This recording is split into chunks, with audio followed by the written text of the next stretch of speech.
morning, everyone. Today we're excited to share insights about the challenges of aspirin use, particularly in the elderly population. The study, titled The Effect of Aspirin on Cardiovascular Events and Bleeding in the Healthy Elderly, explores whether this commonly used medication is helpful or harmful to the people ages 70 or older who do not already have a cardiovascular disease. Let's dive into what the researchers found, why it matters, and how it relates to the field of cardiovascular technology.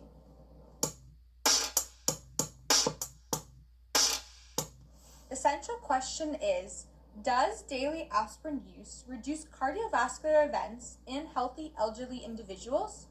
While aspirin has been used for years to prevent heart attacks in high-risk individuals, this study focused on its effects in a population without prior cardiovascular issues.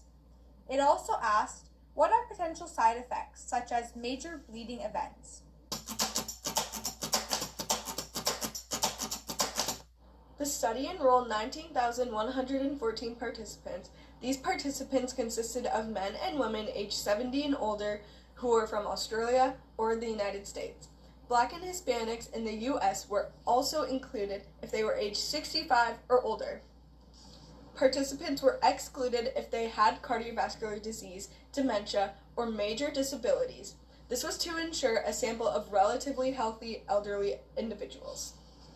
The diversity allowed researchers to examine aspirin's effects on a population vulnerable to both cardiovascular events and adverse reactions.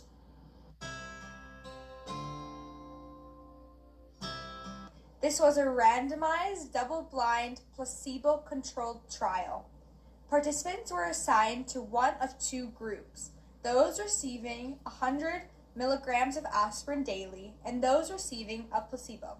Researchers monitored the participants over 4 years, collecting data on cardiovascular events, major hemorrhages, and other health outcomes.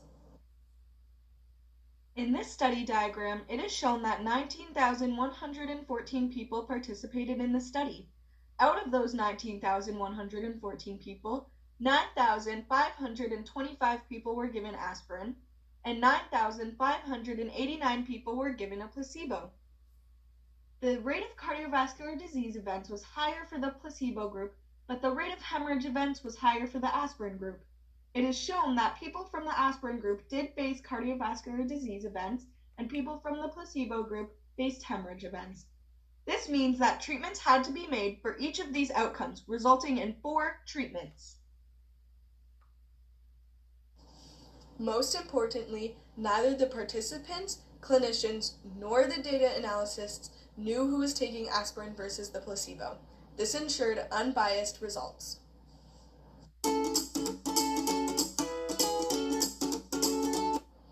The results were rather surprising. Aspirin did not significantly reduce the risk of cardiovascular events like heart attacks.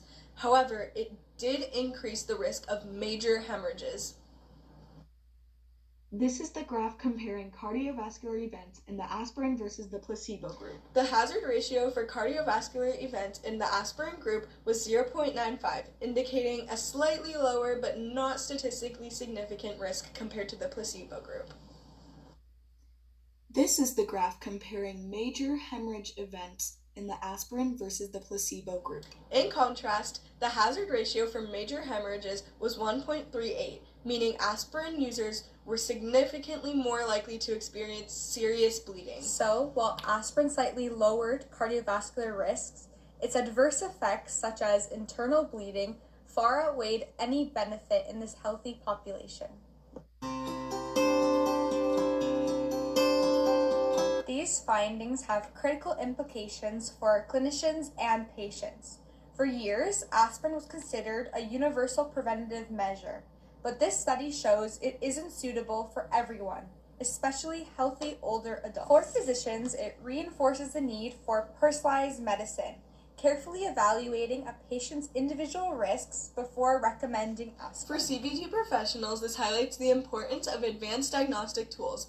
Technologies like AI-driven assessment models can help determine which patients might benefit from aspirin and which patients might face harmful side effects.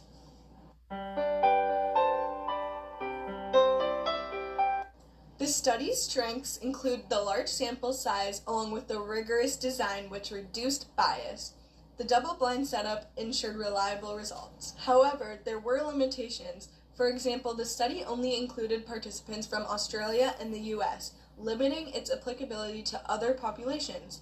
Additionally, the follow-up period was just 4 years, which is too short to fully understand aspirin's long-term effects. Despite these limitations, the study provides valuable insights into the risks and benefits of aspirin use in older adults. This study is highly relevant in the CVT field.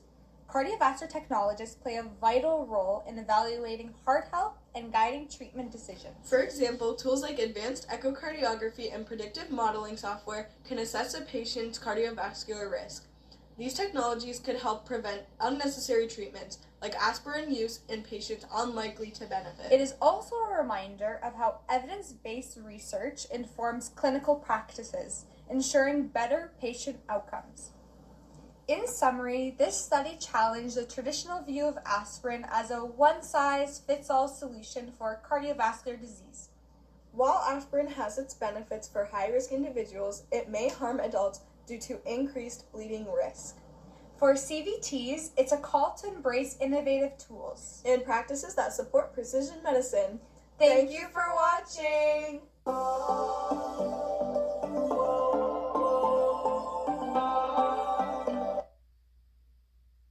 This was a randomized, double-blind, placebo. How do you say placebo? Hold on. The study enrolled. What was that?